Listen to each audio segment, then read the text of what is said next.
Welcome to the iRiver H10 Battery Replacement Video Guide from InfinityBatteries.com. This is for the 20 gigabyte version. Since the installation does take some time, we're only going to give you a general overview here, but hopefully it should make it easier. To start, you need to remove 4 screws, 2 from the top and 2 from the bottom, with your T5 screwdriver. After this, you need to use the pry tool to pry apart the casing. It does take some force and it does take some time, so just be patient and work your way around the iRiver H10. The plate at the top will also come off once you remove the screws.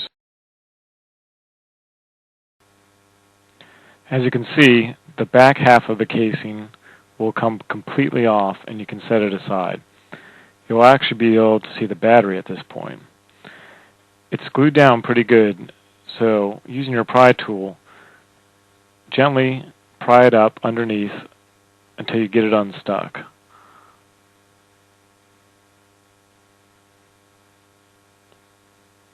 You can now see the hard drive beneath that. But this is as far as you can go on this side.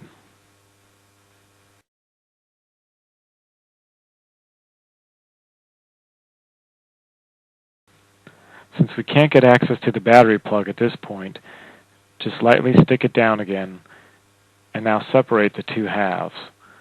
Do this very carefully though, because there are 2 cables running between the 2 halves and you don't want to tear either of the cables.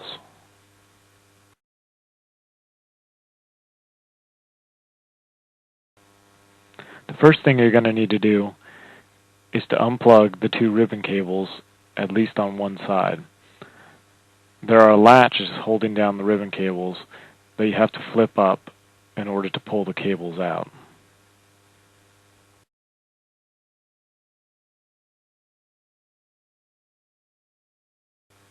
Once you do this, it will make the installation of the new battery easier. Now you need to unplug the old battery from its socket. Using some tweezers often helps.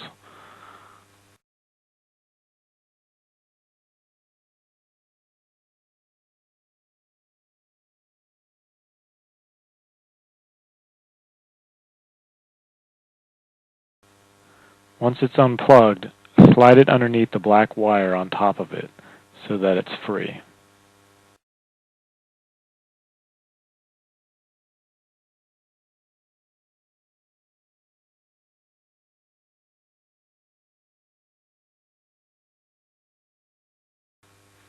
Next, we need to remove the board that contains the headphone jack. Let's turn it around so you can get a better view. You're going to need a small Phillips head screwdriver to take out 5 screws. 4 of them are easy to see. The 5th one is underneath the ribbon cable.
After you remove the 5 screws, you'll be able to lift up on the board so that you can thread the battery cable through the small hole underneath in the casing.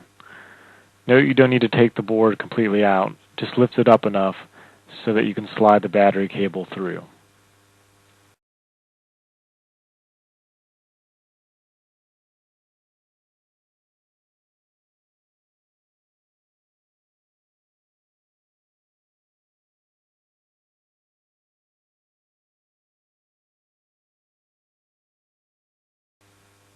As you can see, the old battery is now free, and we can set it aside and install our new battery from infinitybatteries.com.